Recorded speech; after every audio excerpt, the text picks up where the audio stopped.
श्री पतंजलि महामुनये नमः।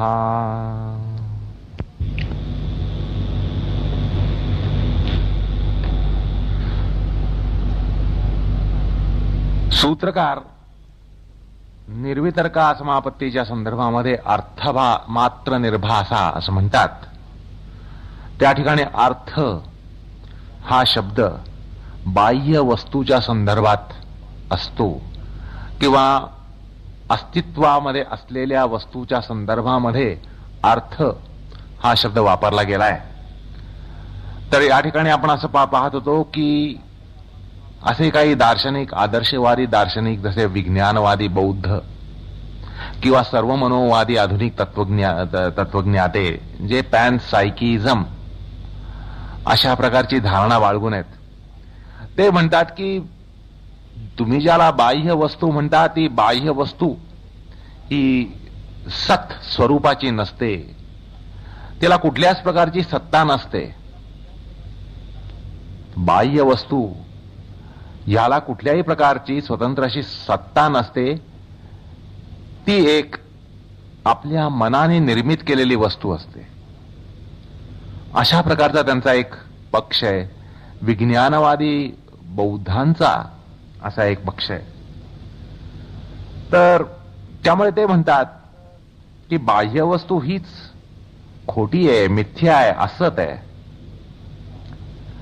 तर तुमच्या ध्यानामध्ये ध्येय रूपामध्ये येणारी जी वस्तू असते ती असत असते हे काही सांगण्याचं कारण नाही. अशा प्रकारे ते सबंध ध्यान प्रक्रिया, ध्यानाचं मनोविज्ञान ध्यानाच्या सत्तेलाच सुरुंग लावण्याचा प्रयत्न करतात. आणि या ठिकाणी ध्यानाचं प्रकरण आहे, समाधीचं प्रकरण आहे, साक्षात्काराचं प्रकरण आहे. त्यामुळे समाधीचा जो विषय असेल त्या विषयाबद्दल मिथ्यावाद सांगणारे जे तत्वज्ञ आहेत त्यांचं निराकरण करणं हे आवश्यक असतं. त्यामुळे सूत्रकार या ठिकाणी अर्थ असा शब्द वापरून म्हणतात की ती बाह्य वस्तू किंवा ध्यानाची जी वस्तू, ध्येय वस्तू जी असते ती सत्स्वरूपाची असते, असा एक त्या ठिकाणी त्यांचा पक्ष आहे. आणि त्या पक्षाच्या पुष्टीकरणार्थ भाष्यकार त्या प्रतिपक्षाचं खंडन करण्याचं कर्तव्य स्वतः पार पाडतात आणि त्या दृष्टीने ते काहीतरी उहापोह करतात.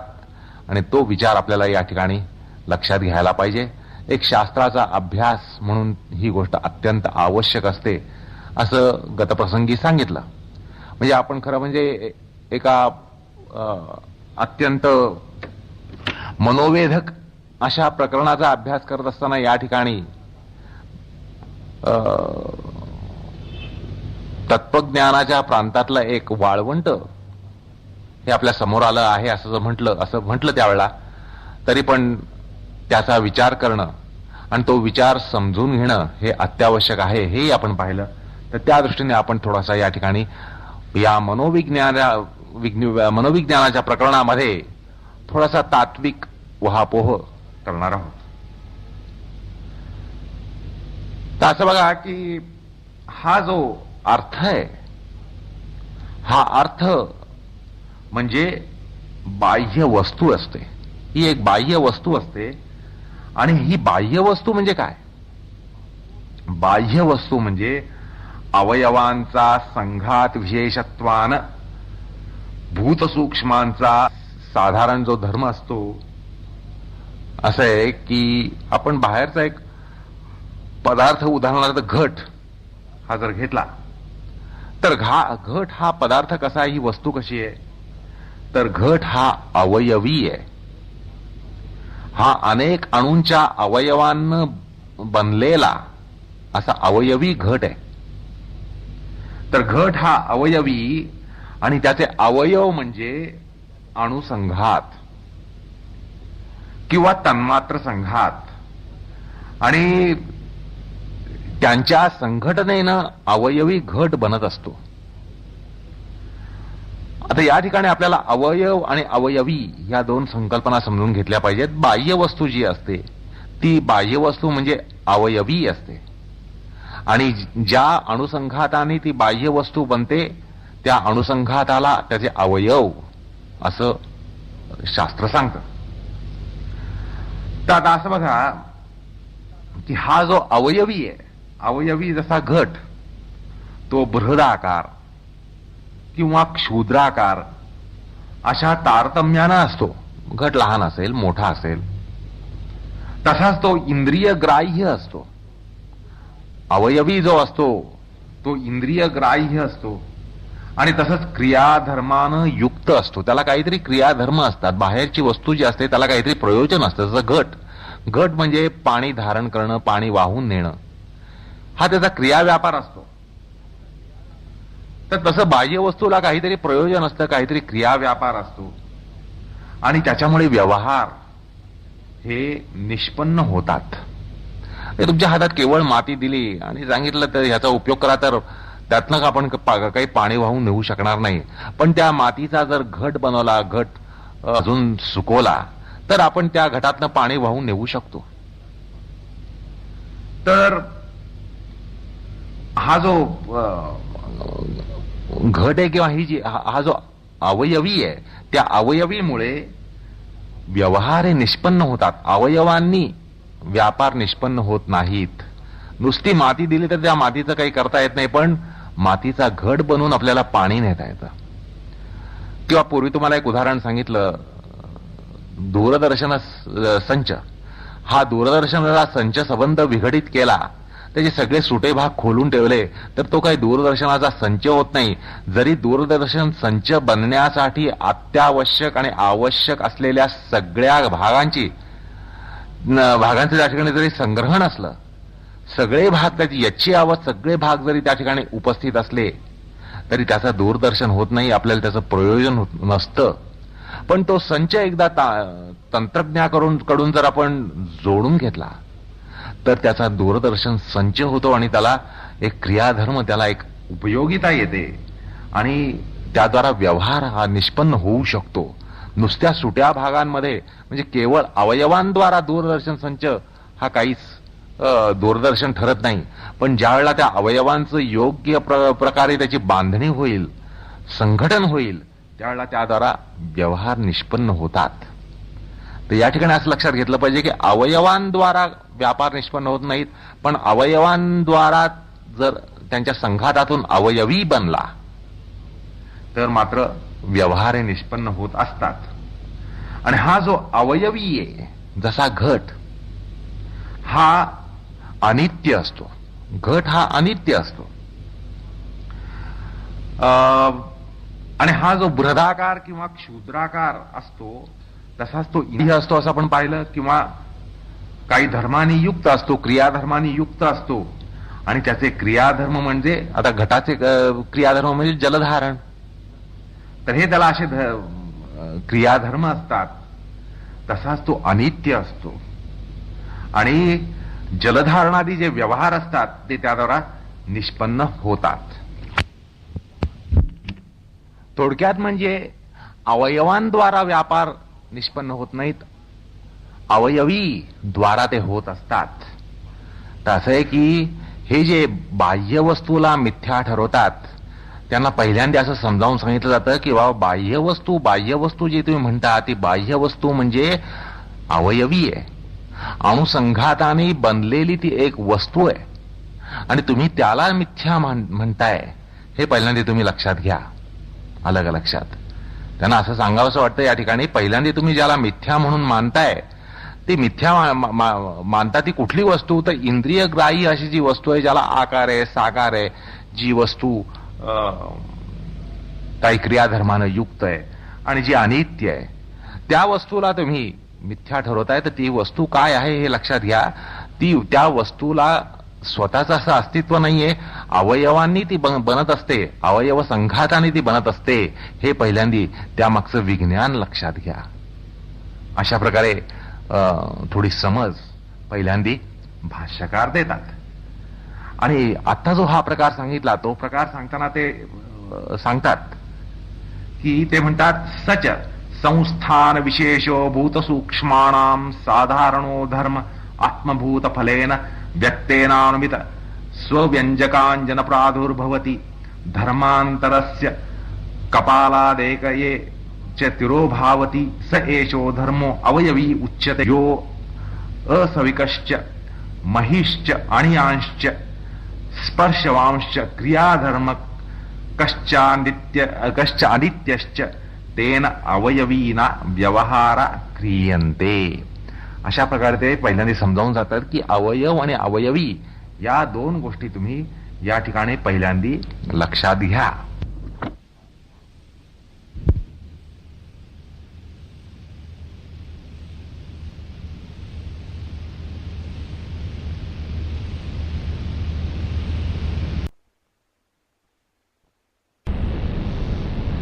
अशा प्रकारे थोडी समज पहिल्यांदा भाष्यकार देतात. आणि आता जो हा प्रकार सांगितला तो प्रकार सांगताना ते सांगतात की ते म्हणतात सच संस्थान विशेषो भूत सूक्ष्माणाम साधारणो धर्म आत्मभूत फलेन व्यक्तेनानुमित स्वव्यंजकांजन प्रादुर्भवति धर्मांतरस्य कपालादेकये च तिरोभावति स एषो धर्मो अवयवी उच्यते यो असविकश्च महिश्च अणियांश्च स्पर्शवांश्च क्रियाधर्म कश्चानित्यश्च तेन अवयवीना व्यवहार क्रियन्ते. अशा प्रकारे ते पहिल्यांदा समजावून जातात की अवयव आणि अवयवी या दोन गोष्टी तुम्ही या ठिकाणी पहिल्यांदा लक्षात घ्या. अर्थात मुद्दा असा की तुम्ही ज्याला मिथ्या ठरवता, ज्याला खोटं ठरवता, ज्याला असत ठरवता,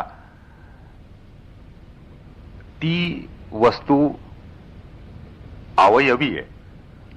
अवयवीभूत वस्तूला तुम्ही खोटं आणि मिथ्या ठरवता. पण हे लक्षात घ्या, ही जी अवयवी वस्तू आहे, घटपटादी ज्या वस्तू आहेत, त्या वस्तू बनण्यामागे अणुसंघात असतो. अणुसंघातांद्वारा ही दृश्यमान वस्तू बनत असते. म्हणजे अदृश्य परमाणूंद्वारा, अदृश्य परमाणूंच्या संघातानी ही दृश्यमान वस्तू बनते. असं आहे.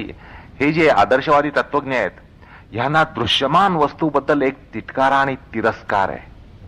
इंद्रिय ग्राह्य जे विषय आहेत त्या वस्तूंबद्दल त्यांना एक तिटकारा आणि तिरस्कार आहे. कारण त्यामुळे एक इंद्रियता किंवा ज्याला सेन्शियालिटी म्हणतात तशी माणसामध्ये बोकाळते असं बघून त्यांनी त्या ऐंद्रियक विषयांबद्दलच तिरस्कार धरला. नाही तर काय होतं, इंद्रिय हे त्यांच्या विषयांमागे धावतात आणि तसं झाल्यामुळे काय होतं ह्याची आपण कल्पना करू शकतो. आणि म्हणून ते त्या विषयांबद्दलच तिरस्कार धरतात. त्यांना सांगितलं जातं, अरे बाबा तुम्ही ज्याला दृश्यमान विषय ज्यांच्याबद्दल तुम्ही सपत्न भाव ठेवताय त्यांच्याबद्दल तुम्हाला तुमच्या मनामध्ये तिरस्कार आहे. ती दृश्यमान वस्तू आहे, ती अनित्य वस्तू आहे, ती क्षणिक वस्तू आहे, ती खोटी वस्तू आहे, ती मिथ्या वस्तू आहे. अशा प्रकारे तुम्ही त्या ठिकाणी तुमचं मत सांगता. पण लक्षात घ्या की ही जी दृश्यमान वस्तू आहे, ही जी अनित्य वस्तू आहे, ही जी क्रिया व्यापाराने युक्त वस्तू आहे, ही जी तुमच्या इंद्रियांना चाळवते, मनाला चाळवते, अशी जी ही दृश्यमान वस्तू आहे, ती वस्तू अणुसंघाताच्या अवयवांनी बनलेली आहे. आणि हे जे अणुसंघात आहेत ते हे जे अणु आहेत, ज्या अणूंनी ही वस्तू बनते, ते अणू दृश्यमान नाहीयेत. ते तुमच्या इंद्रियाचे विषय नाहीयेत. अर्थात त्यामुळे तुम्हाला त्यांच्याशी शत्रुत्व बांधण्याचं कारण नाहीये. पण त्यांच्या संघाताने बनणारी वस्तू ही दृश्यमान होते आणि तुम्ही त्यांच्याशी शत्रुत्व बांधता. पण लक्षात घ्या, ज्या कारणाने ती बनली आहे वस्तू, ज्या कारणांच्या संघाताने वस्तू बनली आहे, त्याच्याशी तुम्हाला शत्रुत्व ठेवायचं कारण नाही आणि तुम्ही काही शत्रुत्व ठेवत नाही. कारण ती दृश्यमान वस्तू नाही, ती ऐंद्रियक वस्तू नाहीये. त्यामुळे ज्याच्याशी तुम्हाला शत्रुभाव नाही, सपत्न भाव नाही, अशा अणुसंघाताने बनलेली अशी ही अवयवीभूत वस्तू आहे, हे पहिल्यांदा तुम्ही लक्षात घ्या, असं ते सांगतात. आता असं आहे की हे जे बौद्ध विज्ञानवादी आहेत, ते अशा प्रचयविशेष अणुसंघात रूप अवयवी वस्तूला अवस्तुक म्हणजे अवास्तव या मिथ्या ठरवतात. ते बाह्य वस्तूला भौतिक आणि अणुसंघात किंवा अवयव संघात न मानता, बाह्य वस्तू जे त्याला अवयव संघात मानत नाहीत, अणुसंघात मानत नाहीत, तर त्याला विज्ञान मात्र असं मानतात. त्याला ते विज्ञान मात्र मानतात. ते म्हणतात की तुमच्या मनात असलेली वस्तू तुम्हाला त्या ठिकाणी दिसते. जशी स्वप्नीय वस्तू, स्वप्नामध्ये तुम्हाला जसे घटपट दिसतील, तर ते घटपट जे आहेत ते काही अणुसंघाताने बनत नाहीत, ते काही अणुसंघाताने बनत नाहीत. तर तशाच या सुद्धा वस्तू आहेत. तुम्हाला झोपेमध्ये तुमचं मन त्या वस्तू बनवतं आणि जागृत अवस्थेमध्ये सुद्धा तुमचंच मन त्या वस्तू, समोरच्या वस्तू बनवतं. अशा प्रकारचा त्यांचा एक पक्ष आहे. आणि ते म्हणतात की जशी स्वप्नीय वस्तू ही काही अणुसंघात नसून किंवा अणूंचा संघात नसून विज्ञान मात्र असते, तशीच सत्ता बाह्य विषयाची असते. असा एक त्यांचा हेकेखोरी पक्ष आहे. असं आहे की क्षणभर आपण हा विज्ञानवाद्यांचा पक्ष गृहीत धरून काय घडतं ते जर आपण पाहूया. आपण क्षणभर असं मानूया, ठीक आहे बाबा तुमचं मत बरोबर आहे. तर त्यांचं मत बरोबर आहे असं मानून कशी परिस्थिती निर्माण होते ते आपण जरा बघूया. आणि तेही आपण कसं बघणार आहोत, तर भाष्यकारांच्या दृष्टीतून बघणार आहोत. भाष्यकारांनी जसं पाहिलं आणि तसं आपण बघणार आहोत. कारण शेवटी भाष्यकार हे शास्त्रकार आहेत. मग शास्त्रीय दृष्टिकोनातून ते बघू शकतील. तर आपण आता बघूया. तर असं आहे की घटपटादी अवयवी तर अवास्तविक ठरले, ते जर खोटे ठरले, आणि अवयव ते सूक्ष्म परमाणू आहेत, ते तर अदृश्यच असतात. म्हणजे ते जे दिसतं ते असत्य असतं आणि जे सत्य असतं ते दिसतच नाही. आणि हा या आदर्शवादी तत्वज्ञानांचा पक्ष आहे. जे दिसतंय ते खोटं आहे आणि जे दिसत नाही ते खरं आहे, असा एक त्यांचा पक्ष आहे. कारण असं आहे की बघा की घट किंवा घटपट हे आपल्याला दिसतात आणि ते अवास्तविक. आणि जे अणुपरमाणू रूप जे अवयव आहेत ते सत्य, पण बुद्धीला अग्राह्य, इंद्रियांना अग्राह्य. म्हणजे जे म्हणून संवेदनीय ज्ञान असतं ते सगळं मिथ्या असतं. आणि जे म्हणून संवेदनीय ज्ञान असतं ते मिथ्या असतं. प्रायः त्यामुळे सगळंच प्राप्त जे असतं, जे आपल्याला ज्ञान प्राप्त असतं ते सगळं मिथ्याच ठरतं. म्हणजे आपल्याला प्राप्त होणारं ज्ञान हे सगळं मिथ्याच ठरतं. कारण जे दृश्यमान आहे, इंद्रियांचे विषय ते सगळे मिथ्या आहेत. आणि भाष्यकार हा पक्ष उभा करताना ते म्हणतात, यस्य पुनः अवस्तुकः स प्रचय विशेषः सूक्ष्मं च कारणम् अनुपलभ्यं तस्य अवयवी अभावात् अतद्रूपं प्रतिष्ठं मिथ्याज्ञानम् इति प्रायेण सर्वमेव प्राप्तं मिथ्याज्ञानमिति. तुमच्या दृष्टीने, तुमच्या मताने समोर दिसणारी सगळ्या वस्तू, यच्चियावत सगळ्या वस्तू मिथ्या असतात. म्हणजे असं बघा की अर्थरूपी सूक्ष्म अणूंचा संघात हा अवास्तविक, अर्थरूपी सूक्ष्म रूपांचा जो संघात आहे ज्याने अवयवी बनतो तो अवास्तविक असतो. म्हणजे अवयवीचाच अभाव असतो, दुसऱ्या शब्दात सांगायचं म्हणजे. आणि त्याला कारणात्मक अशी जी सूक्ष्म भूत आहेत, परमाणू आहेत, ते अनुपलब्ध असतात. म्हणजे काय की दृश्य जे असतं ते सगळं अर्थरूप अणुसंघात असल्यानं सर्व प्राप्त ज्ञान मिथ्या ठरतं. आणि एकूण ही परिस्थिती अशी की जे ग्रहित होतं ते अवास्तविक असतं आणि जे वास्तविक असतं ते अग्राह्य असतं. त्याचं ग्रहण कदापि होऊ शकत नाही. आणि या विज्ञानवादींच्या मतानुसार अवयव म्हणजे अणू ह्यांच्यापेक्षा वेगळा अवयवी नसतो आणि त्या अवयवांचा संघात हा तुच्छ निस्सत्ताक असतो. अशा दार्शनिक धारणेमध्ये काय शिल्लक राहतं हे सांगताना भाष्यकार म्हणतात, तदा सम्यक ज्ञानम अपि किम स्याद विषयाभावात. भाष्यकार असा सवाल करतात, हे बघा तुम्ही म्हणता जे दिसतं ते सगळं असत आहे, जे सत आहे ते दिसत नाही. आलं का लक्षात? जी सत वस्तू आहे ती दिसत नाही म्हणता, त्याचं ग्रहण होत नाही म्हणता, ती बुद्धिग्राह्य नाही म्हणता, आणि जे जे इंद्रियग्राह्य आणि बुद्धिग्राह्य आहे ते सगळं असत आहे असं म्हणता. असं आहे. मग आपल्याला जे काही ज्ञान होतं ते बुद्धिगम्य विषयाचंच ज्ञान होतं. आपल्याला जे ज्ञान होतं ते बुद्धिगम्यच विषयाचं ज्ञान होतं. मग तुम्ही ज्याला सम्यक ज्ञान असा तुमचा जो कंठघोष आहे ते सम्यक ज्ञान होईल तरी कसं? म्हणून ते म्हणतात तदा सम्यक ज्ञानमपि किम स्याद विषयाभावात. असा एक रोकडा सवाल करतात. कारण समोर जो विषय पेश होतो तो तुमच्या दृष्टीने असत आहे, जो विषय बुद्धीला पेश होतो, इंद्रियांना पेश होतो तो असत आहे, आणि जो पेश होत नाही तो सत म्हणता. मग सम्यक ज्ञान म्हणतात ते कशाला? समजलं का? तुम्ही जे सम्यक ज्ञान असा जो तुमचा गदारोळ आहे तर ते सम्यक ज्ञान नसणारच. कारण जे बुद्धीने ग्रहित होतं ते सगळं मिथ्या. जे बुद्धीने ग्रहित होतं ते सगळं मिथ्याच असतं. त्यामुळे सम्यक ज्ञान हा प्रकारच नाही. आणि जे सम्यक अशा ज्ञानाचा जो विषय असतो ते सगळे अति सूक्ष्म असतात आणि त्यांचं ज्ञान कधीच होऊ शकत नाही.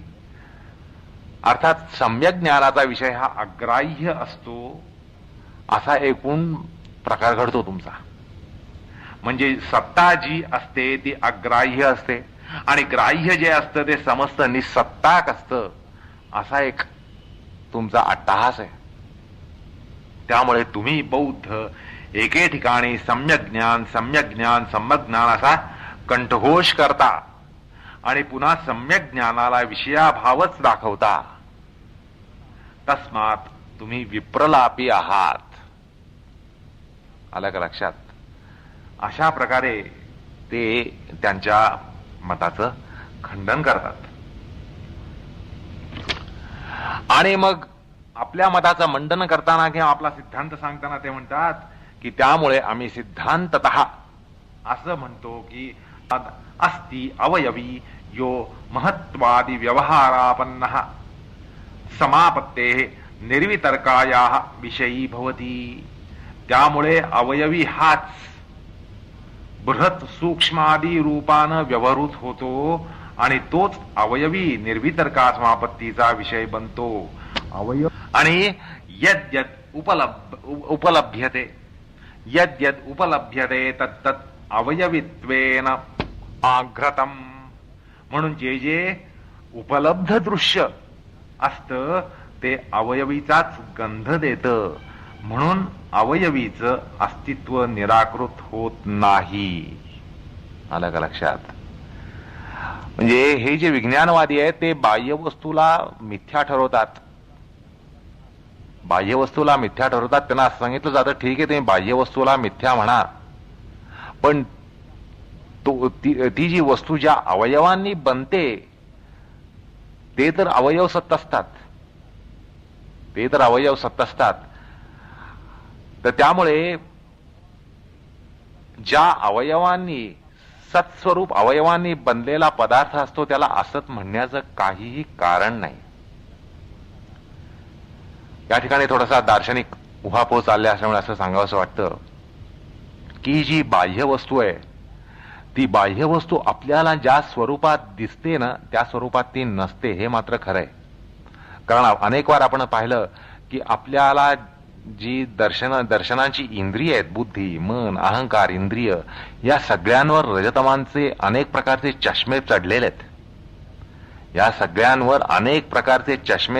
आहेत. म्हणून त्यामुळे काय होतं की असं आहे की वेगवेगळ्या भिंगातून एखादी वस्तू बघायची म्हटल्यानंतर ती जशी आपल्याला त्या ठिकाणी विषय विपर्यास झालेला असतो. आलं का लक्षात? तांबड्या काचेतून तुम्हाला वस्तू तांबडी दिसेल, निळ्या काचेतून निळी दिसते. म्हणून वस्तू निळी असते आणि वस्तू तांबडी असते असा अट्टहास धरणं हा शहाणपणा नाहीये. तर आम्ही सुद्धा मान्य करतो की आपल्याला जे ज्ञान होतं, ज्याला आपण प्रत्यक्ष ज्ञान म्हणतो, इंद्रिय प्रत्यक्ष म्हणतो, या ठिकाणी आपल्याला यथार्थ ज्ञान होत नाही. म्हणजे आपल्याला ज्या स्वरूपामध्ये वस्तू दिसते त्या स्वरूपात नसते, हे पातंजल सुद्धा मान्य करतात. समोर जे गुलाबाचं फूल तुम्हा आम्हाला दिसतं त्या स्वरूपामध्ये गुलाबाचं फूल नसतं, हे पातंजल सुद्धा मान्य करतात. आणि त्यामुळे आपल्याला ज्या स्वरूपात ज्ञान होतं ते ज्ञान मिथ्या असतं, पण वस्तू मिथ्या असतं म्हणण्याचं कारण नाही. हा भाग या ठिकाणी लक्षात घ्या. गुलाबाचं फूल मिथ्या म्हणण्याचं कारण नाही, पण गुलाबाच्या फुलाचं जे ज्ञान आपल्याला होतं ते मिथ्या होतं, कारण ते यथार्थ नसतं. केवळ साक्षात्कारामध्येच यथार्थ ज्ञान होऊ शकतं. इंद्रिय प्रत्यक्षामध्ये आपल्याला यथार्थ ज्ञान होत नाही. का म्हणाल तर आता सांगितल्याप्रमाणे तुम्ही जर एक काळ्या चष्म्यातून वस्तू पाहिली तर काळी दिसेल, तांबड्या चष्म्यातून पाहिली तर तांबडी दिसेल. तांबड्या चष्म्यातून तांबडी वस्तू पाहिली तर काहीच दिसणार नाही. मग तुम्ही असं म्हणू शकाल का ती वस्तू नाही? आजकाल तुम्ही त्रैमित्यात्मक चलचित्र बघता, 3 डायमेन्शनल मूव्हीज. तर त्या ठिकाणी तुम्हाला तशा प्रकारामध्ये जर तुम्हाला लाल चष्मा दिला तर तुम्हाला लाल वस्तू दिसणारच नाही, डोळ्याला ती दिसणारच नाही. तर त्यामुळे ती वस्तू नसते असं म्हणणं हा दुराग्रह आहे, मूर्खपणा आहे. तसंच काय होतं की आपल्या अंतःकरणामध्ये अनेक प्रकारचे चष्मे असतात. मनाचे चष्मे असतात, बुद्धीचे चष्मे असतात, अहंकाराचे चष्मे असतात. रजतमानमुळे अनेक प्रकारचे रंग त्याच्यात. एवढंच नाही तर वस्तू विपर्यास होण्यासारखे चष्मे असतात. असं आहे आरशाचा पृष्ठभाग जर सपाट आणि सरळ नसेल तर तुम्हाला मिळणारं प्रतिबिंब कसं असतं? आरसा जर आडवा गोल असेल तर तुम्ही आडवे गोल दिसाल. आरसा जर उभा गोल असेल तर तुम्ही उभट गोलाकार दिसाल. हा अनुभव तुम्हाला आहे. तर तसं आपलं ज्ञानही होत असतं. त्यामुळे हा जो पक्ष या ठिकाणी समजून घेण्याचा प्रकार महत्वाचा भाग असा आहे की आपल्याला समोरच्या वस्तू मिथ्या नाहीयेत. समोरचा हिमालय, दगड, माती, नद्या, पर्वत, फुलं हे मिथ्या नाहीयेत, पण आपल्याला जे ज्ञान होतं ते मिथ्या आहे. प्रत्यक्षतः जे ज्ञान होतं ते मिथ्या आहे, कारण त्याचे अनेक प्रकारचे चष्मे आणि भिंग ही आपल्या अंतःकरणाला लागलेली आहेत. आणि आत्ताच चालू प्रकरणाच्या अनुषंगानं सांगायचं म्हणजे आपलं चित्त काही स्फटिकवत नाहीये, अभिजात स्फटिकवत नाहीये. त्याच्यावर अनेक प्रकारचे पोचे आहेत, त्याच्यावर अनेक प्रकारच्या चिरा पडलेल्या आहेत, पृष्ठभाग त्याचा अनियमित झालेला आहे. त्यामुळे आपल्याला ते होणारं ज्ञान हे निश्चित यथार्थ असतं. आणि म्हणून योगशास्त्र सांगते की समाधी प्रज्ञेमध्येच तुम्हाला यथार्थ हे ज्ञान होऊ शकतं. आणि त्या दृष्टीने या ठिकाणी समजून घेण्याचा प्रकार असा आणि मुद्दा असा की समोरची वस्तू मिथ्या नाहीये, पण त्या वस्तूचं होणारं ज्ञान मिथ्या आहे. हा प्रकार त्यांच्या लक्षात आला नाही. त्यांनी समोरच्या वस्तूलाच मिथ्या म्हणून टाकलं. असं आहे. हा प्रकार कसा आहे की तुम्ही निळ्या रंगाचा चष्मा घातल्यानंतर चाफ्याचं फूल निळं दिसतं म्हणून चाफ्याचं फूल निळं म्हणणं, यात जेवढा शहाणपणा आहे तेवढ्याच या विज्ञानवाद्यांच्या मतांमध्ये, बौद्ध विज्ञानवाद्यांच्या मतामध्ये शहाणपणा आहे. आलं का लक्षात? त्यांच्या डोळ्याला मिथ्या चष्मा आहे, ते वस्तूलाच मिथ्या म्हणतात. त्यांच्या डोळ्याला निस्सत्ताक असा चष्मा आहे, बुद्धीचा चष्मा आहे. बुद्धीने ठरवून टाकलंय सगळं निस्सत्ताक आहे, म्हणून ते वस्तूलाच निस्सत्ताक ठरवून टाकतात. असा हा एक दार्शनिक प्रकार, थोडा गमतीदारही प्रकार आहे. हा आपण या ठिकाणी पाहिला. आता भाष्यकारांनी ही जी एवढी दार्शनिक उठाठेव करावी लागली, दार्शनिक पक्षोपपक्ष मांडून त्याची उठाठेव करावी लागली, तर ते असं आहे की याचं कारण असं की या ठिकाणी समापत्तीचा जो विषय आहे, समापत्तीचं प्रकरण चालू आहे. समापत्तीचा जो विषय आहे तो म्हणजे अर्थ. ज्याच्यावर समाधी लागते त्याचा तो विषय अर्थ. अर्थ हा बाह्यार्थ असतो, जसे गौ, घटपटादी पदार्थ, गाय, घट पट हे जे पदार्थ आहेत, आणि या बौद्धांनी तर्कजंजाळामध्ये आपला तर्कजंजाळ मांडून त्या ठिकाणी त्याच्या सत्तेवरच गदा आणली. म्हणजे बाह्य वस्तू ज्याचा आपण साक्षात्कार या ठिकाणी सांगतोय, साक्षात्काराचा विचार करतोय, त्या बाह्य वस्तूवरच त्यांनी गदा आणण्याचा प्रयत्न केला. आणि त्यांचं जर मतनिरसन केलं नाही तर आपल्या समापत्तीच्या उभारणीला सुरुंग लागला असता. हे संबंध समापत्ती प्रकरणाला एक प्रकारचं वैयर्थ आलं असतं. आणि म्हणून स्वपक्ष रक्षणार्थ, योग पक्षाच्या रक्षणार्थ या ठिकाणी भाष्यकारांना थोडं शस्त्र उगारावं लागलेलं आहे. परमत निराकरण करणं, पर दूषित मत जे आहे त्या परमचा सामना करावा लागला. परमत निराकरण करणं हा पातंजलांचा मुख्य हेतू नाहीये. परमत निराकरण करणं, मग ती खडाजंगी संबंध खडाजंगी करणं हा प्रकार तुम्हाला न्याय दर्शनामध्ये दिसेल, मीमांसेमध्ये दिसेल, वेदांतामध्ये दिसेल. अक्षरशः खडाजंगी आहे. पक्षोपक्ष उभय करून त्या ठिकाणी खडाजंगी लागलेली आहे. अर्थात पातंजलांचा हा मुख्य हेतू नाहीये. परमताचं निराकरण करणं हा हेतू नाहीये.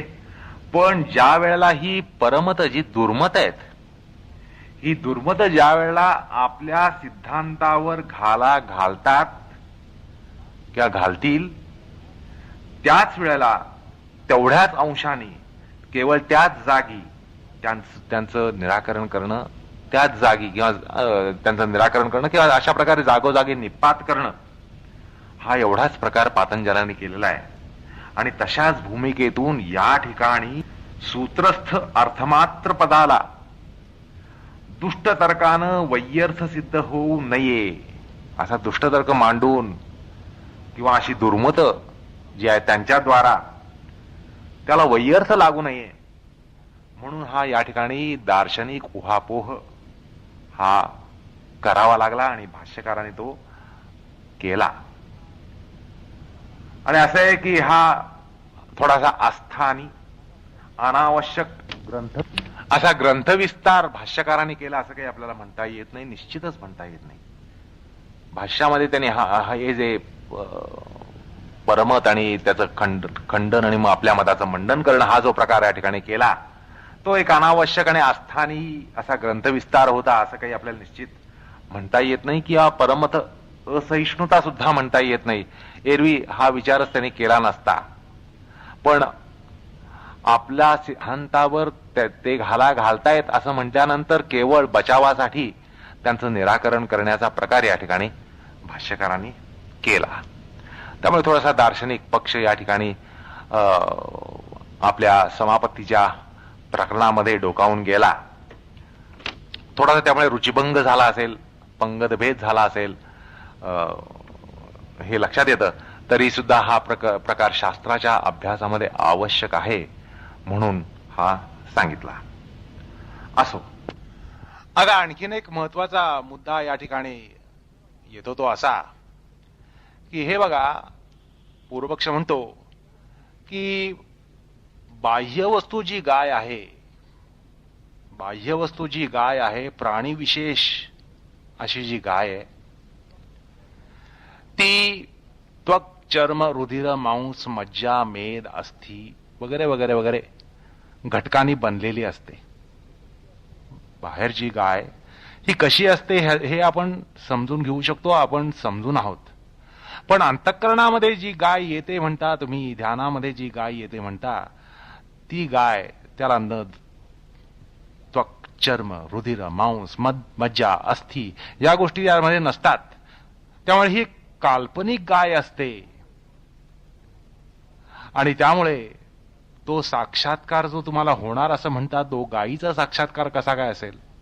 काल्पनिक गायीचा साक्षात्कार फार तर म्हणा, पण अर्थमात्र अशी जी गाय आहे, जी वस्तू आहे, बाह्य वस्तू आहे, प्राणी विशेष अशी जी गाय आहे त्याचा साक्षात्कार कसा काय होईल? कारण अंतःकरणामध्ये जी गाय येते ती काही पांचभौतिक नसते, म्हणजे शरीराने विद्ध नसते, शरीरासहित नसते. तर अशा प्रकारचा एक पक्ष उभा केला जातो. तर त्याच्यावर उत्तर असं की हे बघा, ही जी पांचभौतिक गाय म्हणून ती वस्तुविशेष म्हणून जी गाय सांगता, प्राणीमात्र म्हणून जी गाय सांगता, अर्थमात्र अशी जी गाय म्हणता, जी त्वक चर्म रुधिर मांस मज्जा अस्थि मेध यांनी बनलेली असते वगैरे वगैरे ते म्हणता, बरोबर आहे. पण ही गाय कशाने बनली आहे?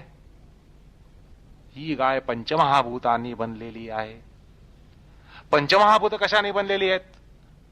पंचमहाभूत तन्मात्रांनी बनलेली आहेत. तन्मात्र कशाने बनलेली आहेत? अहंकार तत्वानी बनलेली आहेत. आलं का लक्षात? म्हणजे कार्यकारण भाव जर आपण शोधत गेलं तर असं लक्षात येतं की गायीचं कारण पंचमहाभूत, पंचमहाभूताची कारण तन्मात्र, तन्मात्रांचे कारण किंवा तन्मात्रांचं कारण म्हणजे अहंकार तत्व. म्हणजे असं म्हणता येतं की अहंकार तत्वाचा एक परिणाम विशेष अशी तुमची गाय आहे जी कुरणामध्ये चरते. प्राणीविशेष अशी जी गाय आहे ती अहंकार तत्वाचा एक परिणाम आहे असं निश्चित ठरतं. मग या गोष्टीवर तुम्ही अनुसंधान ठेवा आणि ह्याची नोंद करा की गाय ही अहंकार विशेष तत्वाची परिणती आहे, परिणाम आहे, विकार आहे. आता या ध्यानातल्या गायीकडे वळूया. ध्यानामध्ये जी गाय आविष्कृत होते ती गाय कशापासून निर्माण होते? चित्तापासून निर्माण होते. चित्त कशापासून निर्माण होतं? तर अस्मितेपासून म्हणजे अहंकारापासूनच निर्माण होतं असं म्हणावं लागतं. म्हणजे शेवटी ध्यानामधली गाय सुद्धा ही अहंकारजन्य आहे आणि वस्तुमात्र अशी जी गाय आहे, कुरणामध्ये चरणारी प्राणीविशेष जी गाय आहे, अहंकारजन्य आहे. मग आता या ठिकाणी हा जो विज्ञानाचा भाग आहे, मेटाफिजिक्सचा भाग आहे, त्याच्यानुसार असं म्हणता येतं की ही जी ध्यानामधली गाय आहे ती सुद्धा अहंकारजन्यच आहे आणि वस्तुविशेष जी गाय आहे ती पण अहंकारजन्यच आहे. त्यामुळे ध्यानामध्ये ज्या गायीचा साक्षात्कार होतो ती गाय वस्तुविशेष गायीपेक्षाही काही भिन्न नाहीये आणि त्याचाच साक्षात्कार हा अंतःकरणामध्ये होत असतो. असा एक या ठिकाणी स्पष्टीकरणाचा भाग सांगता येतो. तरी या ठिकाणी एक कुतर्क निघतो की बाबा मग कल्पना मात्र जी आमची गाय असते ती पण आमच्या मनानेच निर्माण होते, ती पण आमच्या मनानेच निर्माण होते, पण त्याचंही जनकत्व हे अहंकार तत्वाला जातं. नाही, पण तसं नाहीये. कारण असं आहे की आपली कल्पना मात्र जी गाय असते, आपल्या अंतःकरणामध्ये कल्पनेने निर्माण होणारी जी गाय असते ती विकृत अशा चित्ताची असते. विकृत चित्त याचं कारण तुम्हाला शुद्ध अस्मितेमध्ये मिळणार नाही. विकृती सगळ्या जाव्या लागतील. विकृती गेल्यानंतर तुम्हाला त्या कारणाचं अवगमन त्या ठिकाणी होईल. त्यामुळे असं मला सांगायचं आहे की कल्पना मात्र जी गाय असते त्याला अनेक प्रकारचे पोचे असतात, चित्तामध्ये अनेक प्रकारचे पोचे असतात, वस्तू विपर्यास असतो, अर्थविपर्यास असतो असं आपण पाहिलं. कारण आपलं चित्त परिशुद्ध नसतं. चित्तामध्ये अनेक प्रकारच्या अशुद्धी आलेल्या असतात, ज्ञानसंकेत असतात, शब्दसंकेत असतात, अनेक प्रकारच्या वासना, अनेक प्रकारचे संस्कार यांनी चित्तावर विकृती निर्माण झालेली असते आणि त्या विकृत चित्ताने साकार होणारी गाय ही काही गाय ठरत नाही. पण योग्य चित्तामध्ये जे चित्त अभिजात मणीसारखं झालेलं असतं त्या चित्तामध्ये कुठल्याही प्रकारची अशी विकृती नसते आणि त्यामुळे त्या चित्तामध्ये निर्माण होणारी गाय ही साक्षात्काराला योग्य असते. अशा प्रकारे एका वैज्ञानिक स्तरावर जाऊन सुद्धा या समस्येला उत्तर देता येतं. असो, आता आपण या समापत्तीकडे वळूया.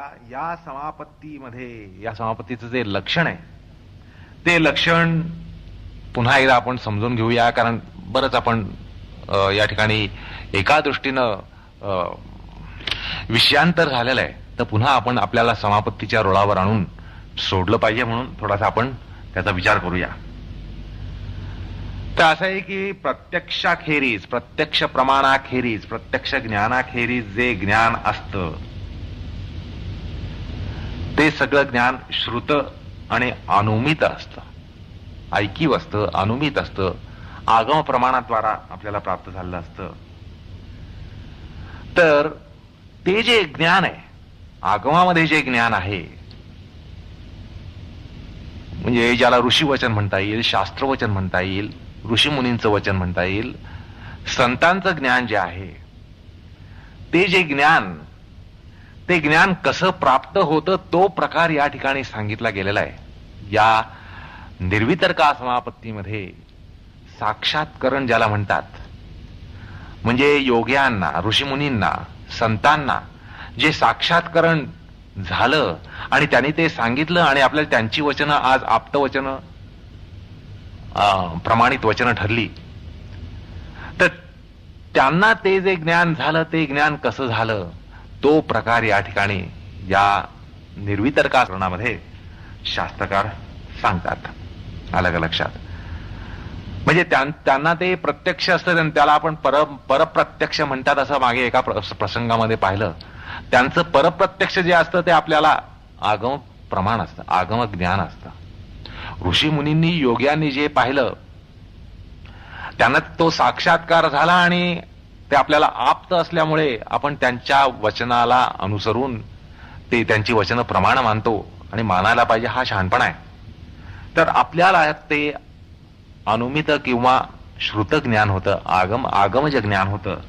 तर ते ज्ञान मुळात कसं प्राप्त झालं तर निर्विचारा समापत्तीद्वारा, निर्वितर्का समापत्तीद्वारा झालं असं या ठिकाणी शास्त्रकार या संदर्भात सांगतायत. तर आपण असं पाहिलं की शब्दार्थ ज्ञान, शब्दार्थ ज्ञान यांची वैकल्पिकता आणि संकीर्णता ही जी असते ती आपल्यामध्ये असते, आणि मग ध्यानाच्या उपक्रमामध्ये सुद्धा ती असते, आणि मग हळूहळू शब्दसंकेत हटतात आणि ज्ञानसंकेत हटतात आणि केवळ अर्थमात्र निर्भास होतो आणि त्या ठिकाणी योग्याला साक्षात्कार होतो. आणि योग्याला साक्षात्कार होतो तो अशा अर्थानं आपण पाहिलं की समजा तो गायीचा साक्षात्कार असेल तर योगी गाय बनतो, कमळाचा साक्षात्कार असेल तर योगी कमळ बनतो, तो जर भगवंताचा साक्षात्कार असेल तर योगी भगवंत बनतो. आणि हे बनणं हा जो प्रकार आहे ते बनणं असल्यामुळे त्या ठिकाणी ज्ञात आणि अज्ञात असे काही प्रकार राहत नाहीत, कारण त्या ठिकाणी योगी हा स्वतः होत असतो. त्यामुळे ज्ञानाचा विषय हा राहत नाही. साक्षात्कार म्हणजे हा जो प्रकार आहे तो असा समजून घ्यायला पाहिजे. साक्षात्कार म्हणजे समोरची वस्तू उघडी नागडी दिसणं, त्याच्या बाहेर काय, आत काय, मागे काय, पुढे काय, असं हे सगळं दिसणं, याला आपण सर्वसामान्यपणे साक्षात्कार म्हणतो. पण हे दिसणं नाहीये, या ठिकाणी ज्ञाता या नात्यानं कुठलं ज्ञान होत नाही, तर या ठिकाणी योगी स्वतः ज्ञेय होत असतो, योगी स्वतः ज्ञेय होत असतो आणि त्यामुळे त्याला साक्षात्कार असं म्हणतात. तर तो प्रकार कसा होतो तर शब्दसंकेत हटतात, ज्ञानसंकेत हटतात, आणि त्यांना या सूत्रामध्ये सूत्रकारांनी स्मृती परिशुद्धी म्हणून सांगितलं. आणि त्यानंतर अर्थमात्र निर्भासा स्वरूपशून्य इव निर्वितर्क, स्वरूपशून्य अशी जी अवस्था आहे ती निर्वितर्का समापत्तीची अवस्था असते असं या सूत्रामध्ये आपल्याला सांगितलं गेलं. तर त्यामुळे या ज्ञानामध्ये किंवा या साक्षात्कारामध्ये कुठलीही गोष्ट अज्ञेय राहत नाही. ज्ञेयाच्या संदर्भात अशा दृष्टीने तो साक्षात्कार असतो. आणि हा साक्षात्कार योग्यांना होतो, ऋषीमुनींना झाला, साधू संतांना होतो. आणि त्यामुळे त्यांना जे झालेलं प्रत्यक्ष जे ज्ञान असतं ते ज्ञान त्याला आपण अनुसरतो, अध्यात्मामध्ये आपण त्याला अनुसरतो आणि ते आपल्याला आगम ज्ञान असतं. अशा प्रकारे या आगम ज्ञानाचं मूळ या सूत्रामध्ये सांगितलं. म्हणजे आगम ज्ञान म्हणजे केवळ परंपरेने प्राप्त झालेलं ज्ञान. आपल्याला आपल्या पूर्वजाने सांगितलं, त्या पूर्वजांना त्यांच्या पूर्वजाने सांगितलं, त्यांच्या पूर्वजांना त्यांच्या पूर्वजांनी सांगितलं, असा केवळ तो प्रकार नाहीये. तर तो कुठेतरी प्रत्यक्षगम्य होता कुठल्या तरी ऋषींना, मुनींना, योग्यांना, संतांना तो प्रत्यक्ष गम्य होता आणि त्यांचं जे प्रत्यक्षीकरण आहे ते प्रत्यक्षीकरण पुढे माध्यमाने ते आपल्यापर्यंत आलं आणि हे आपल्याला आगम माध्यमाने जे आज येऊन पोचलंय त्याचं मूळ आपल्याला या सूत्रामध्ये सापडतं. अशा प्रकारे साक्षात्काराचा गूढवाद सूत्रकारांनी आणि भाष्यकारांनी या ठिकाणी आपल्याला सांगितलाय. असो, आता जर असं आहे की एखादा सर्वज्ञ असा गुरु ज्याला समस्त श्रुती स्मृतींचं, शास्त्रांचं अशेष विशेष निशेष ज्ञान असेल तर तो जर आपल्याला प्राप्त झाला, असा जर आपल्याला गुरु प्राप्त झाला की ज्याला समस्त विषयांचं अशेष विशेष निशेष ज्ञान आहे, तो जर आपल्याला प्राप्त झाला तर आपल्याला निर्वितर्क समापत्ती निष्प्रयोजक मानता येईल. कारण तो आपल्याला सगळं सांगेल असं आपल्याला वाटेल, हो की नाही? म्हणजे आपल्याला जर एक सर्वज्ञ गुरु मिळाला तर आपल्याला निर्वितर्क समापत्तीचं प्रयोजन राहणार नाही असं आपल्याला थोडंसं या ठिकाणी म्हणता येईल. कारण तो आपल्याला तत्वज्ञान देऊ शकेल, तत्वाचं ज्ञान देऊ शकेल, यथार्थ ज्ञान देऊ शकेल. पण हे म्हणणं काही सुसंगत नाहीये, असं म्हणणं सुसंगत नाहीये. भाष्यकार या ठिकाणी असं म्हणतात, न च श्रुत अनुमान ज्ञानम सहभूतम तद्दर्शनम. न च श्रुत अनुमान ज्ञानम सहभूतम तद्दर्शनम.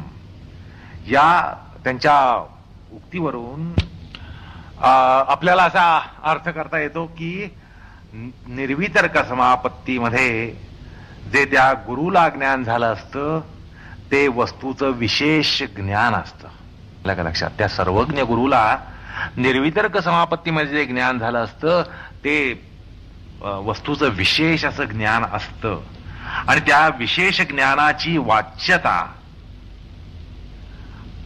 त्याला काही वाच्यता होऊ शकत नाही. म्हणजे आपल्याला सर्वज्ञ गुरु मिळाला म्हणजे आपलं काम झालं, अशी जी एक अध्यात्मामध्ये धारणा आहे ती योग्य नाही असं भाष्यकार सांगतात. कारण त्या सर्वज्ञ गुरुला विशेष असं ज्ञान झालेलं असतं पण त्या विशेष ज्ञानाची वाच्यता होऊ शकत नाही. आणि गुरुला जरी अशेष विशेष निशेष ज्ञान झालेलं असलं तरी ते शब्दांकित होऊ शकत नाही. कारण शब्द हे केवळ सामान्याचंच कथन करू शकतात. तो योगी शेवटी जे ज्ञान संक्रमण करण्याचा प्रयत्न करेल तेही शब्द माध्यमाद्वारा, तर त्याला एक सीमा पडते. कारण शब्द शेवटी विषयांचं सामान्यच सांगू शकतात. आणि याबद्दल आपण एक प्रसिद्ध उदाहरण ऐकतो की गोळाची चव ही किती जरी वर्णन करून, अगदी कालिदासाने जरी वर्णन करून सांगितले तरी त्याचं सामान्य ज्ञान होणार शेवटी गुळाची चव पाहिल्यानंतर गुळ काय असतो किंवा साखर काय असते हे आपल्याला कळू शकतं. तर किंवा हा जो दुग्ध शर्करा यातलं जे माधुर्य आहे, विशेष माधुर्य आहे, ते काही शब्दांकित होऊ शकत नाही. श्रीखंड त्याचं माधुर्य शब्दांकित होऊ शकत नाही, बासुंदीचं माधुर्य शब्दांकित होऊ शकत नाही. ते अनुभूतच होऊ शकतं, त्याचा अनुभवच होऊ शकतो. त्यामुळे असं म्हणता येत नाही की आपल्याला एक निर्वितर्क समाधी प्राप्त किंवा साक्षात्कारी माणूस मिळाला तर आपल्याला यथार्थ ज्ञान होईल, तसं होऊ. तर याविषयी एक स्मृती विज्ञान भिक्षूंनी उद्धृत केलेली आहे. तर ते या संदर्भात असं म्हणतात, इदम तत् इति निर्देष्टुम गुरूणाम अपि न शक्यते. हे असत असतं, हा निर्देश गुरु सुद्धा शिष्याला करू शकत नाहीत. म्हणजे एकूण हा सगळा प्रकार अनुभूत ज्ञानाचा आहे. प्रत्येकाला याचा अनुभव यावा लागतो, घ्यावा लागतो. जर ज्ञानाच्या प्रांतामध्ये काही मार्गक्रमण करायचं असेल तर एकूण यथार्थ ज्ञानाचं माध्यम केवळ ही निर्वितर्क समापत्तीच्या लक्षणाने सांगितलेला जो ज्ञानाचा प्रकार आहे तोच हा यथार्थ ज्ञानाचा प्रकार आहे आणि तो प्रकार यथार्थ ज्ञानाचा, साक्षात्कारी ज्ञानाचा प्रकार या ठिकाणी या सूत्रामध्ये आपल्याला सूत्रकार सांगून जातात. एकूण ही जी समापत्ती आहे, त्या समापत्तीमध्ये अखिल निखिल सगळे विकल्प हे हटतात. ही विकल्प शून्य असते, पूर्वग्रह शून्य असते, पूर्वग्रहाने पूर्णपणे विगत असते, विगत स्मृती असते. या गोष्टी कुठल्याही प्रकारे त्या ज्ञानामध्ये त्यांचा संसर्ग नसतो, अशी ही समापत्ती. त्यामुळे ती अर्थमात्र निर्भासा अशी असते. ही केवळ अर्थमात्र निर्भासा नसते, अर्थमात्र निर्भासा नसते ती, तर अर्थमात्र निर्भासा अशी असते. आणि त्यामुळे ते पूर्णतः त्या ठिकाणी ग्राह्य स्वरूपापन्न अशी ते असते. त्या ठिकाणी योगी हा ग्राह्य स्वरूपापन्न असतो, ग्राह्य रूप असतो, ग्राह्य स्वरूपापन्न असतो, ग्राह्य स्वरूपाकार असतो, समापत्ती असते. आणि यामध्ये ग्राह्याबरोबरच ग्रहण समापत्ती, ग्रहितृ समापत्ती ही वेगळ्या प्रकारे संभवू शकते. पण ज्यावेळेला ग्राह्य समापत्ती असते त्यावेळेला ग्रहण आणि ग्रहितृचे तरंग नसतात. हाही महत्वाचा भाग लक्षात घेतला पाहिजे. आलं का लक्षात? ग्राह्य समापत्ती असताना कुठल्याही प्रकाराने ग्रहण तरंग नसतात, ग्रहितृ तरंग नसतात. आणि ग्रहण समापत्ती असताना ग्राह्य तरंग आणि ग्रहितृ तरंग नसतात. आणि ग्रहितृ समापत्ती असताना ग्राह्य तरंग आणि ग्रहण तरंग नसतात. अशा प्रकारे स्मृती परिशुद्धी या संकल्पनेमध्ये हा सगळा प्रकार सूत्रकार त्या ठिकाणी सांगतात. असो, ही निर्वितर्का समापत्ती केवळ ग्राह्य आणि ग्रहणामध्येच लागते, ग्रहितृमध्ये लागत नाही. हा प्रकार या ठिकाणी लक्षात घेतला पाहिजे.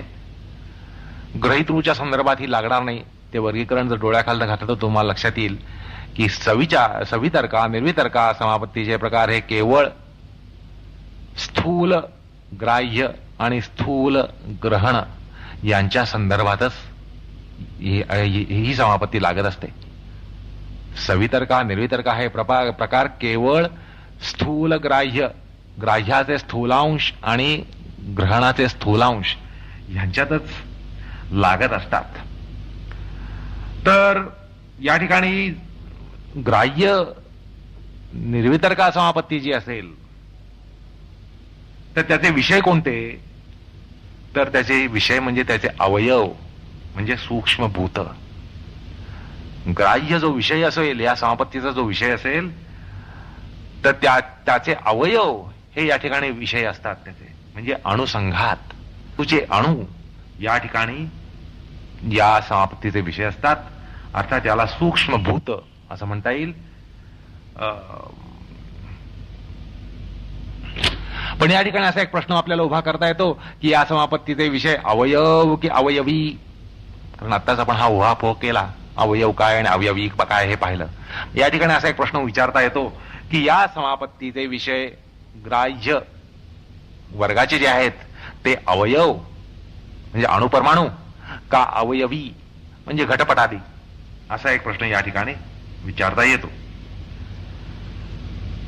बरं, जर या ठिकाणी आपण अवयव हे याचे विषय असतात असं जर म्हटलं तर ते योग्य नाहीये. आलं का लक्षात?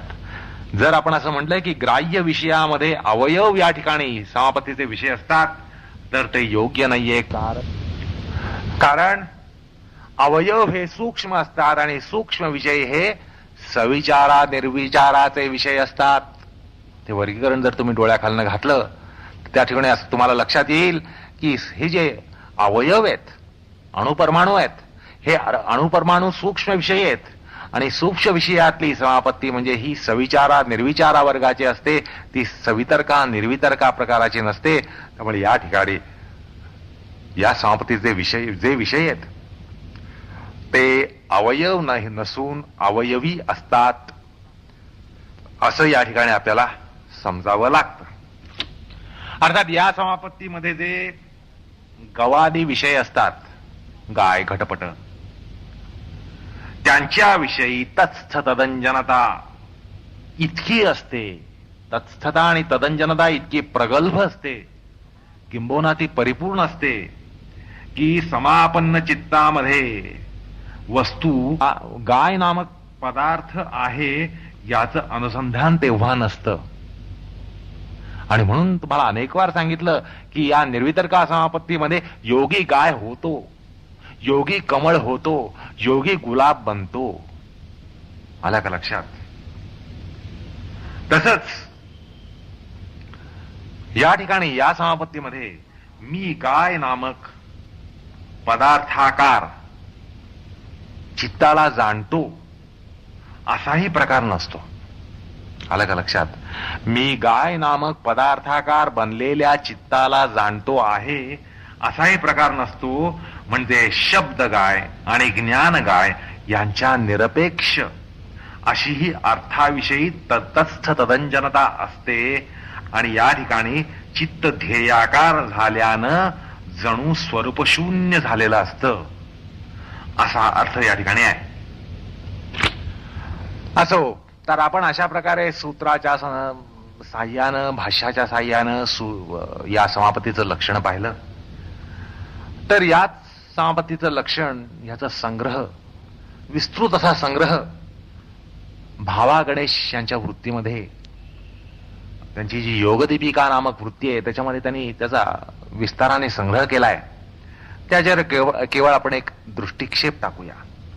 ते म्हणतात, यदा तू ध्येय आवेशवशात तस्या विकल्परूपायाः संकेत स्मृतेः परिशुद्धेर अपगमो भवति समापत्तिश्च स्वरूपशून्येव जायमाना भवति तदा शब्दज्ञानयोः अस्फुरणेन अभेद आरोप असंभवात् अर्थमात्र निर्भासा ध्येयमात्र अवगाहिनी विकल्पशून्या स्थूल समापत्ति निर्ज्ञा इति अर्थः.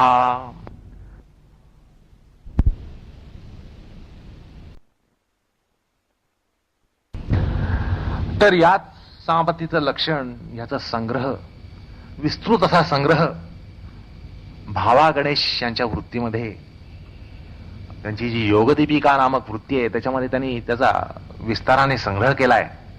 त्याच्यावर केवळ आपण एक दृष्टिक्षेप टाकूया. ते म्हणतात, यदा तू ध्येय आवेशवशात तस्या विकल्परूपायाः संकेत स्मृतेः परिशुद्धेर अपगमो भवति समापत्तिश्च स्वरूपशून्येव जायमाना भवति तदा शब्दज्ञानयोः अस्फुरणेन अभेद आरोप असंभवात् अर्थमात्र निर्भासा ध्येयमात्र अवगाहिनी विकल्पशून्या स्थूल समापत्ति निर्वितर्का संज्ञा इति अर्थः. अशा प्रकारे त्यांनी या समापत्तीचं मनोविज्ञान, त्याचे विषय, त्याची प्रक्रिया, या सगळ्या गोष्टींचा एक सुंदर संग्रह या त्यांच्या वृत्तीमध्ये केलेला आहे. असो, आता या सूत्रामध्ये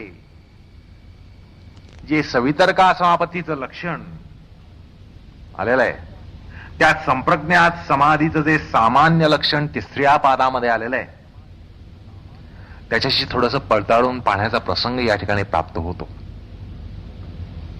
आलं का लक्षात? या सूत्रामध्ये निर्वितर्का समापत्तीचं लक्षण केलेलं आहे आणि त्याच्याच बाजूला आपण तिसऱ्या पादामध्ये संप्रज्ञात समाधीचं जे लक्षण आलेलं आहे ते आपण शेजारी ठेवून थोडासा अभ्यास करण्याचा प्रसंग या ठिकाणी निश्चितच उभा राहतो. तर तो आपण प्रकार या ठिकाणी बघूया. तर तुम्ही हे सूत्र डोळ्यासमोर ठेवा. हे सूत्र काय आहे? या सूत्रात काय सांगितलंय? स्मृती परिशुद्धौ स्वरूपशून्येवार्थमात्र निर्भासा निर्वितर्का. काय घटक आहेत? स्मृती परिशुद्धौ स्वरूपशून्येव अर्थमात्र निर्भासा निर्वितर्का. आणि तिसऱ्या पादामधल्या तिसऱ्या सूत्रामध्ये सूत्रकार म्हणतात, तदेव अत्र निर्भासम स्वरूपशून्यम इव समाधी. आता यामधले साम्य स्थळ जी आहेत ती या ठिकाणी हेरा. म्हणजे असं दिसतं की आपण जर हे पडताळून पाहिले, दोन्ही सूत्र जर यांच्यातल्या संकल्पना या पडताळून पाहिल्या, तर असं म्हणता येतं की यामध्ये दोन्हीमध्ये फार मोठं साम्य आहे. तर तिसऱ्या पादातलं तिसरं सूत्र तदेव अर्थमात्र निर्भासम असं म्हटलं, त्या ठिकाणी क्रमशः धारणा म्हणजे देशविषया चित्तबंधन आणि त्यानंतर ध्येय म्हणजे प्रत्ययिकतानता म्हणजे एकाग्रता आणि त्यानंतर लगेच तदेव म्हणजे त्या ध्येयाचं अर्थमात्रतेनं निर्भासन होणं, ध्यातारूपाचा अपगम होणं, स्वरूपशून्यैव म्हणजे ध्यातारूप त्या ठिकाणी नसणं, अशा प्रकारची लक्षणं त्या ठिकाणी त्यांनी सांगितलेली आहेत. आणि तीच लक्षणं या निर्वितर्का समापत्तीमध्ये आहेत हे आपल्याला सहज उमगतं. आणि त्यामुळे निर्वितर्का समापत्ती आणि त्या ठिकाणची समाधी ही एकच वाटते. पण अत्रोक्त जो क्रम आहे तो क्रम कसा आहे तर स्वरूपशून्येव अर्थमात्र निर्भासा असा या ठिकाणी सांगितलाय. तर तत्रोक्त क्रम जो आहे तो अर्थमात्र निर्भासम स्वरूपशून्येव असा सांगितलाय. आलं का लक्षात? ती जी अर्थमात्र निर्भासा स्वरूपशून्य ही जी लक्षणं आहेत ती इथं कशी आली आहेत, तिथं कशी आली आहेत हे तर जरा तुम्ही त्या ठिकाणी लक्ष द्या. तर निर्वितर्क समापत्तीमध्ये म्हणजे चालू सूत्रामध्ये हा जो तो क्रम कसा आहे तर स्वरूपशून्येव अर्थमात्र निर्भासा म्हणजे पहिल्यांदा स्वरूपशून्यत्व आणि मग अर्थमात्र निर्भासा असा प्रकार सांगितलाय. तर त्या तिसऱ्या पादातल्या तिसऱ्या सूत्रामध्ये अर्थमात्र निर्भासम स्वरूपशून्यम इव असा उलटा क्रम सांगितलाय. याच्याकडे आपलं लक्ष गेलं पाहिजे. मग या ठिकाणी काही विशिष्ट हेतू वगैरे सूत्रकारांनी बाळगलाय का? असं विशिष्ट हेतूनी काही त्यांनी उलटसुलट क्रम केलेत का? हा प्रश्न या ठिकाणी निश्चितच उभा राहतो. या क्रमभेदामध्ये काही विशिष्ट हेतू वगैरे आहे का असा या ठिकाणी प्रश्न निर्माण होतो. पण विशिष्ट काही हेतू आहे किंवा कसं हे काही स्पष्ट सांगता येत नाही अशी या ठिकाणी कबुली द्यावीशी वाटते, द्यावी लागते. आणि असं आहे की योगदर्शनाच्या मान्यवर टीकाकारांनी याविषयी पक्षोपपक्ष उभे केलेले नाहीयेत.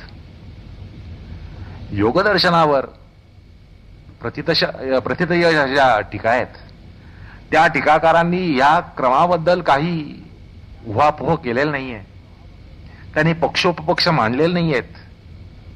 त्यामुळे ही जी या ठिकाणची समापत्ती आहे, अत्रोक्त समापत्ती जी आहे आणि वितर्कानुगत संप्रज्ञा समाधी यामध्ये काही विशेषार्थानं भेद असावा असं निश्चित म्हणता येत नाही. पण छातीठोकपणे असं निश्चित काही सांगता येत नाही, कारण शास्त्रामध्ये याविषयी काही उहापोह नाहीये असं थोडंसं या ठिकाणी खेदानं म्हणावं लागतं.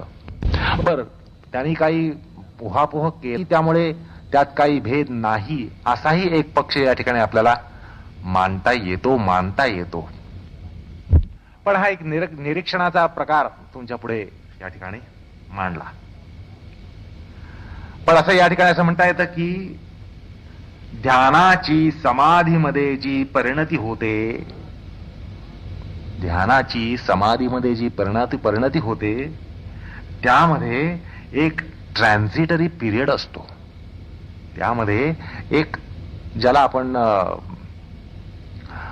उंबरठा म्हणतो अशा प्रकारे एक ट्रान्झिटरी पिरियड असतो आणि त्यामध्ये त्या ट्रान्झिटरी पिरियडमध्ये ही समापत्ती बसवता येते असं वाटतं. असं या ठिकाणी एक थोडंसं अनुमान करता येतं.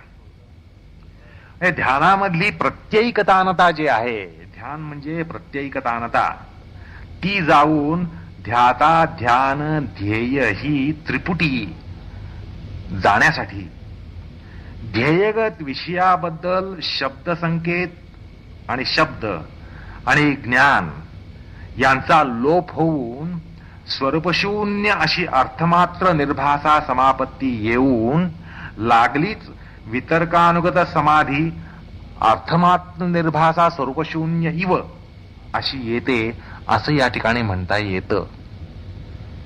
तर असा एक या ठिकाणी कल्प सांगता येतो. अर्थात या समापत्तीमध्ये स्मृती परिशुद्धी असते, ती त्या तृतीय पादोक्त समाधीमध्ये नसते असं मात्र काही म्हणता येत नाही, असं म्हणू नये. कारण स्मृती परिशुद्धीशिवाय शब्दसंकेत जाणार नाहीत आणि तो गेल्याशिवाय अर्थाकारापत्ती येणार नाही. स्वरूपशून्य इव हा येणार नाही, ही आपल्याला थोड्याशा विचाराने समजू शकतं. त्यामुळे या ठिकाणी स्मृती परिशुद्धी सांगितली आणि त्या ठिकाणी सांगितले नाही, म्हणजे त्या ठिकाणी स्मृती परिशुद्धी लागत नाही असा तर्क करणं हा कुतर्क ठरेल. कारण असं आहे की अर्थमात्र निर्भासा आणि स्वरूपशून्य इव अशी अवस्था येण्यासाठी स्मृती परिशुद्धी ही अत्यावश्यक असते, हे आता सांगण्याचं कारण नाही. आता या समापत्तीमध्ये स्थूल आभोग म्हणजे विषय असतात, स्थूल विषय असतात, असं आपण वर पाहिलंच. वितर्कानुगत समाधीच्या आलंबनाविषयी भाष्यकार सांगतात, वितर्कचित्तस्य आलंबने स्थूल आभोग, म्हणजे त्या समाधीचे विषय सुद्धा हे स्थूलच असतात असं भाष्यकारांनी स्पष्ट निर्देश केलेला आहे. त्यामुळे निर्वितर्का समापत्तीचे विषय आणि वितर्कानुगत संप्रज्ञा समाधीचे विषय हे एकच असतात असं निश्चित आपल्याला या ठिकाणी म्हणता येतं, किंबहुना शास्त्रकारांनी म्हटलेलं आहे.